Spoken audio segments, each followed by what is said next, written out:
Well, how the tides have turned in the last 48 hours. Thanks for clicking on to the Wednesday edition of Vogan's European Outlook. Edinburgh had its driest April on record. We also had one of the driest Mays on record for the Scottish capital.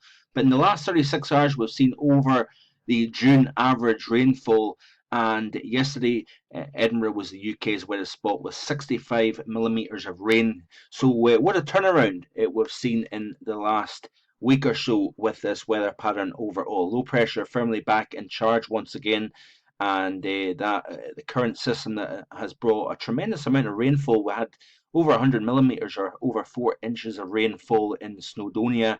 Of course, we had all those dry pictures coming out of Cumbria just in the last few weeks. That is a very different story now compared to what we had back then. But the good thing is that the ground has been so dry, a lot of this moisture has been able to soak into the ground. So I don't believe we're going to have a repeat of 2012 where the pattern turned around from the very dry first half of spring to the very wet second half of spring, and then that shaped our overall summer pattern following. I don't believe that's going to be the case, and I also see light at the end of the tunnel of this fairly active, disturbed, cool, wet, windy pattern that we've got at the moment here. So it does look as if we are going to dry things out as we go through the day. That area of low pressure now pushing into the near continent. Very strong gusty winds along the Danish and Dutch coast. Also, the higher elevations of the West Highlands seen gusts of 88 miles an hour earlier this morning, and those winds will start to lighten as that area of low pressure continues to pull away. Temperatures much up on yesterday. We've seen uh, when you factor in the air temperature of around 10, 12 Celsius quite widely, 15 to 17 in the south. Factoring in that very gusty northwesterly wind, we had wind chills in fact of only single figures. So a rather raw day yesterday across the board. Certainly with the sunshine today and the lightning winds, we are going to see temperatures respond quite nicely. That area of low pressure and the dry weather is pretty brief because we've got another system coming in, as you can see here, moving into the southwest of Ireland here, and that means we've got a disturbed Thursday and even showery Friday to come. That area of low pressure continues to track southwest and northeast into the near continent, into Norway and Denmark, as well as Germany. Shower and thunderstorm activity here.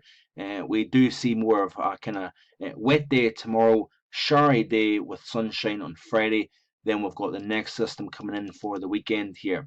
That system kind of has a glancing blow, but notice here that the track of the GFS has the area of low pressure pushing more between the Faroes and Iceland. So therefore, yes, it's going to be windy. Yes, we're going to see rain, and but we do have a much better picture across the bulk of England and Wales with the southwesterly winds, sunshine. Temperatures are going to go back into the low to mid 20s, I think.